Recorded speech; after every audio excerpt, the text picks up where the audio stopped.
So, hello students and viewers, how are you all? I hope all of you are fine and safe. This is your Arindam sir and you are watching Revision Learning.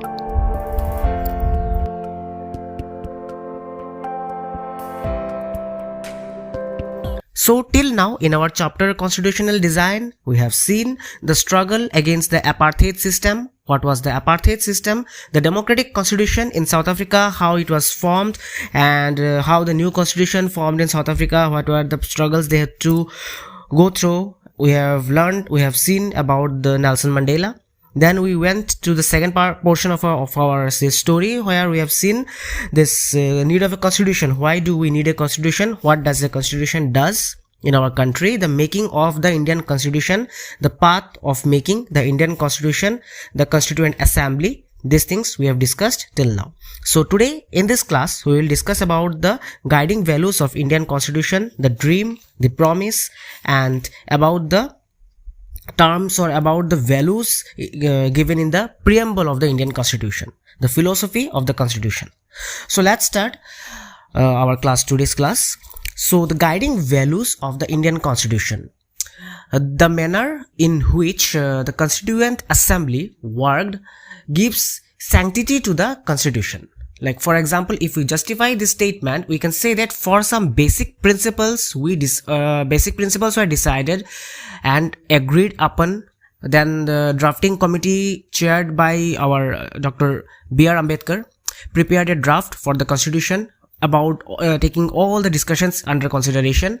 Then several rounds of thorough discussion took place on the draft constitution clause by clause, and the above mentioned points ultimately proved that the Constituent Assembly maintained a democratic attitude. So these, we can say that these were the promising values, or you can say these are the promises that the Constitution gave to us. The Constitution never believed in any discrimination. Always the Constitution was made taking the consideration of all the citizens of the country. Okay. The values that it gives to us is that the Indian Constitution is a very long detailed document. Now, this constitution was never considered as a static or sacred, or you can say unalterable law. It needed to be amended quite regularly or to keep it updated. So, those who drafted the Indian Constitution, the Constituent Assembly, felt that it had to be in accordance with the people's aspirations and the changes that in the society brings, or the changes in the society. So based on all the things, our constitution makers had great foresight. They knew what was going to happen. They just made one assumption, taking everything under their thinkings, you can say. They were aware of the coming future needs of the fast changing Indian society, and it was likely to experience many socio-economic changes in the coming years. So for this reason, our constitution makers had their great foresight, and as such they desired that the Indian constitution should be able to adapt itself to the changing conditions, or you can say the changing circumstances. So they made provisions to incorporate changes from time to time, and these changes were called the constitutional amendments. They provide a suitable amending procedure.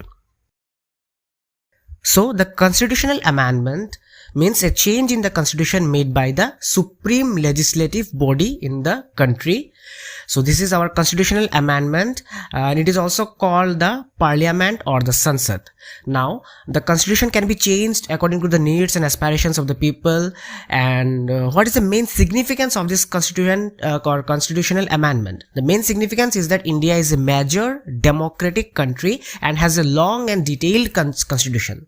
So because of this reason, sometimes something might be missed, or sometimes something might be written which it's not like unnecessary, or you can say which is unpopular or controversial. So because of these reasons also sometimes amendments are required also, or you can say therefore it needs to be amended quite regularly to keep it updated. It is important to amend it quite regularly. The makers of the Indian Constitution did not see it as sacred, static, or unalterable law. I told you earlier also, and as a living document, because our constitution is a living document. Till now we are following our constitution. So being a living document, it has to be in accordance with people's aspirations. It has to be in the accordance with the changes that the people bring in the society. It has to be in the accordance with the upcoming future or the fast changing country, that is Indian fast changing society of the Indians. So because of all these reasons, the constitutional amendment is also very important. Now we'll see about the Mahatma Gandhi's role in the Mahatma Gandhi's contribution to the Constitution of India. Now, although Mahatma Gandhi was not a member of the Constituent Assembly, he was a member of the Indian National Congress basically, but there were many members who followed his vision from the Constituent Assembly. As you know that the Constituent Assembly was mainly the members are mainly from the Indian or belong from the Indian National Congress INC. So according to his magazine Young India in 1931, Mahatma Gandhi wanted to release India from all thraldom and patronage. He emphasized on political equality. Mahatma Gandhi thought India as a country where the people of all communities, all castes, all societies would live, all religions would live together in perfect harmony. Mahatma Gandhi wanted India where there could be no room for the curse of untouchability.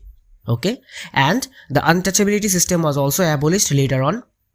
Women enjoyed the same rights as the man, and slowly everything was maintained in the constitution. So this is the role of or the contribution of Mahatma Gandhi in the Indian constitution.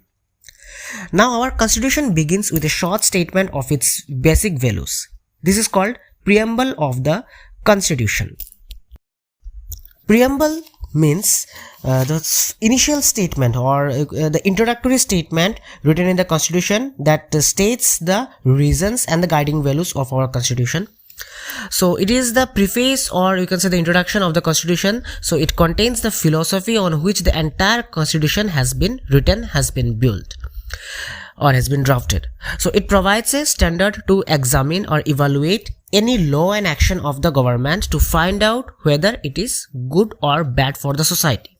It is the soul of the Indian constitution. So in these guiding values or in the values of this preamble, there are some words, there are some important values, or you can say which are very important to know, which we should know, because in our constitution we have we can see whatever it is written in our constitution. In our constitution it is written that we, the people of India, having solemnly resolved to constitute India into a sovereign, socialist, secular, democratic republic, and to secure to all its citizens justice, social, economic, and political liberty of thought and expression, belief, faith, and worship, equality of status and of opportunity, and to promote among them all fraternity, assuring the dignity of the individual and the unity and the integrity of the nation. In our Constituent Assembly this 26th day of November 1949, to hereby adopt, enact, and give to ourselves this constitution. So here are some words like we the people. We the people, it's for all of us, for the citizens of the India, for Indian citizens. Then in the preamble it is written the sovereign. So what is the meaning of the sovereign? Sovereign means people have a supreme right to make decisions on internal as well as external matters, and no external power can dictate the government of India. All the people of India have the rights to take their own decisions by themselves. In the socialist, we can say that the wealth is generated socially and should be shared equally by society. Government should regulate the ownership of land and industry to reduce socio-economic inequalities. So in the socialist, wealth is generated, wealth is maintained, and it should be equally distributed in the entire society. If we see the secular, what is the meaning of the secular? Then citizens have a complete freedom to follow any religion here in the secularism, and there is no religion or no official religion is there in our country. All the citizens have the rights to follow their own religion, and the government should treat all the religious beliefs and practices equally. In the republic one, we can say that the head of the state is an elected person and not a hereditary position. That's why our president is an elected person, okay. Now if you move to the justice, then all the citizens should be given equal justice, means equality for all. The justice should be given equally to everyone. No discrimination should be there. Citizens cannot be discriminated on the grounds of caste, religion, gender. Social inequalities have to be reduced. No social inequalities should be there in the society. Government should work for the welfare of all, and especially of the disadvantaged groups, especially for the backward classes. If we see the equality, then all are equal before the law. As I said, as based on the justice, thus all are equal in before the law. Equality for all. Okay. If we move to the liberty, then there are no unreasonable restrictions on the citizens in what they think, how they wish to express their thoughts, and the way they wish to follow up their thoughts in the action. There should be liberty, there should be freedom for the citizens, and that's why we have some fundamental rights where we can express our freedom. We have the freedom of expression, our own thoughts, our own views. And lastly, if we discussed about the fraternity, then all of us should behave as if we are members of the same family, and no one should treat a fellow citizen an inferior. That means everyone should be equal in the eyes of all the people, all the citizens of India. We should not treat anyone, any of our fellow citizens from any state as an inferior state or as an inferior person. Everyone should behave unitedly, and everyone should stay together. That's why in Indian Constitution we have the unity among diversity. So with this, I hope everything is clear to you all, and the 2 pages that I have shared from page number 48 and 49, here are some of the important things that was taught by Dr. B.R. Ambedkar, and also you can get to know about some of the important members of the Constituent Assembly. And you need to know, like while reading the chapter, you need to read about them, what were, how, when they were born. Like for example, Rajendra Prasad, Jaipal Singh, H.C. Mukherjee, Baldev Singh. Okay, so like Jawaharlal Nehru, Sarojini Naidu, or Bhimrao Ambedkar. So all are there in the Constituent Assembly. Everyone had their roles in the Constituent Assembly. So if you read about them, a little bit is given in your chapter. That's why I shared this page. I wanted you to read everything properly. Just go through about them, read about them. Simply, it's a very small para about them only. And if you want to read something more about them, you can go to the Google option. You can search about them also. You can read about them also. So with these students, we have to wind up this chapter because everything is complete. Your chapter is complete right now. So I hope you have understood this constitutional design chapter. So if you like my explanation, if you liked everything the way I explained, please share this video, like this video, subscribe Revision Learning, press the bell icon so that we never miss, or so that you never miss any of our videos and updates. And students, if you want to get this because this chapter I've explained in 2 or 3 parts. If you want to get all the explained or all the entire chapter, you can see the complete chapter in a single video, then for you only I'll be uploading a video where every parts of this chapter will be united together, and all the lectures based on this chapter will be there in a single video. So you can check that video if you want to learn everything in a one particular video. So with these students, it's time to say goodbye. I hope everything and I think you have understood everything. If you have any doubts or queries, you can ask me in the comment section below. And with this, another chapter in your class 9 civics is over. In our next class, we'll start a new chapter. Till then, take care, stay safe. Goodbye.